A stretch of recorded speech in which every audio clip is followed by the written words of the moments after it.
dire. Alors, parmi les moments clés aussi à retenir et qui aident à comprendre l'évolution de cette question du Sahara, il y a cet épisode où la France propose au Maroc de reprendre ces provinces du Sud. Et c'est en 1961. Le Maroc refuse. Pourquoi ?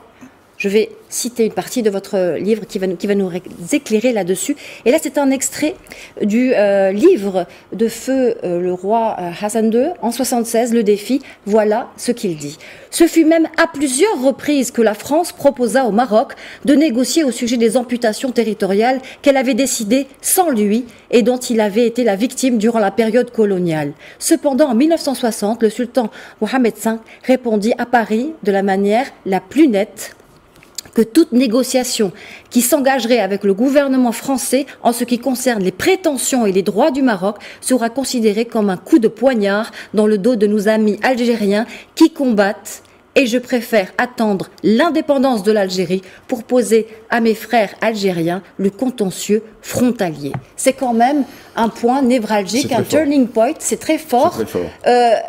On ne connaît pas ce détail de l'histoire. Alors, premier point, que les Marocains doivent tous lire Le Défi de Sa Majesté Hassan II, parce que ce livre explique tout le contexte de l'époque. Lui était complètement témoin, acteur, c'est fondamental. Alors, que s'est-il passé ? Mais il s'est passé que De Gaulle était en bon terme avec le Maroc. De Gaulle était en bon terme avec le roi Mohamed V. C'était plus le sultan, c'est le roi Mohamed V. N'oublions pas que Mohamed V était compagnon de la Libération. Donc très proche du général de Gaulle. Et De Gaulle avait l'intention de donner l'indépendance à l'Algérie. Et De Gaulle était parfaitement conscient des amputations territoriales subies par le Maroc. De Gaulle était un homme de culture, un homme qui connaissait l'histoire. Et De Gaulle propose donc au Maroc une négociation de façon... De Gaulle dit, bon, tant que nous sommes encore les patrons entre guillemets en Algérie, nous pouvons rectifier certaines des erreurs qui ont été commises à l'époque par la colonisation française. Et, comme le roi Hassan II le dit très bien, le Maroc refuse.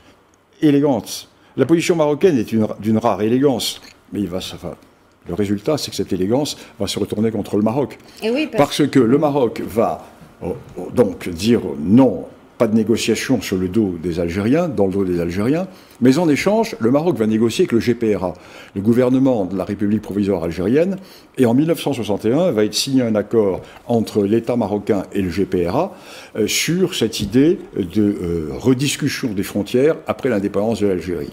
Et après l'indépendance de l'Algérie, eh bien, les nouvelles autorités qui prennent le pouvoir en Algérie, le coup d'État fait par l'armée et par le faire-valoir de l'armée à l'époque, qui était Ben Bella, qui sera lui-même renversé plus tard par l'armée. Bon, le système algérien se met en place avec ce coup d'État de l'armée des frontières.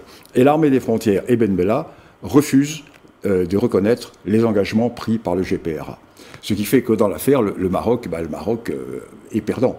Parce que, par élégance, il n'a pas voulu négocier dans le dos des Algériens, et les Algériens, au lieu de le remercier, enfin les Algériens, une partie, je ne dis pas les Algériens, mais les autorités algériennes de l'époque, au lieu de remercier, guerre des sables, et attaque les garnisons, attaque des garnisons marocaines, et en remerciement du geste élégant du Maroc, mais il y a la guerre des sables.